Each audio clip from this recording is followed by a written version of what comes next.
Magandang umaga, Pilipinas. Narito ang magiging lagay at taya ng panahon ngayong Miyerkules, ang ikaunang araw ng Oktubre.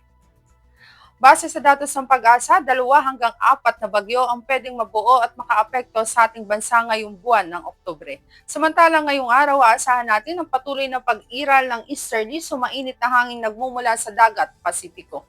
Ang low pressure area ding ating minomonitor sa labas ng Philippine Area of Responsibility kahapon ay masok na ng ating FAR at ito'y huling namataan kaninang alas 3 ng umaga sa layong 1,080 kilometers silangang bahagi ng southeastern Luzon. Aasahan nga natin itong nasabing low pressure area kikilos sa direksyong Kanluran, Hilagang Kanluran, patungo dito sa may northern Luzon sa mga susunod na araw.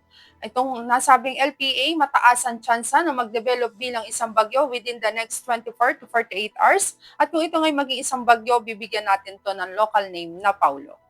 Para naman sa magiging lagay at taya ng panahon ngayong araw, dulot nga ng easterlies, patuloy ang maulap na kalangitan na may kalat-kalat na pag-ulan, pagkidlat at pagkulog, particular yan dito sa may Bicol region, sa Aurora at maging sa Quezon. Samantalang ang Metro Manila naman at ibang nalalabing bahagi ng Luzon, aasahan natin ang bahagyang maulap hanggang sa maulap na kalangitan, ngunit di natin inaalis sa mga posibilidad ng mga pulupulong pag-ulan na kuminsan na may pagkidlat at pagkulog, lalo na yan sa dakong hapon o gabi. Para naman sa magiging taya ng temperatura, asahan natin dito sa may Philippine Rise maglalaro sa 24 to 35 degrees Celsius. Sa Kawayan na asahan ng 24 to 34 degrees Celsius. Samantalang dito naman sa Baguio aasahan ng 18 to 22 degrees Celsius. Dito naman sa Pampanga aasahan ng 25 to 30 degrees Celsius. At dito sa Metro Manila, ganoon na rin sa Lipa, maging sa Legazpi at dito sa may Kalayaan Island, aasahan ngayong araw ang temperatura ay maglalaro sa 25 to 31 degrees Celsius. Dito naman sa Puerto Princesa, aasahan ng 25 to 32 degrees Celsius. Dito naman sa Kabisayan at Mindanao, particular na dito sa may Central at Eastern Visayas, dito naman sa Mindanao ay Caraga at Northern portion ng Mindanao, aasahan natin ang patuloy na maulap na kalangitan o may kalat-kalat na pag-ulan, pagkidlat at pagkulog, dulot din yan ng easterlies. Para naman sa ibang nalalabing bahagi, aasahan natin ang bahagyang maulap hanggang sa maulap na kalangitan, ngunit di rin natin inaalis ang mga posibilidad ng mga pulupulong pag-ulan na kuminsan na may pagkidlat at pagkulog, lalo na nga yan sa dakong hapon o gabi. Para naman sa magiging taya ng temperatura, asahan natin dito sa Tacloban, maging sa Mactan, maglalaro sa 26 to 30 degrees Celsius, samantalang sa Iloilo, aasahan ng 26 to 32 degrees Celsius.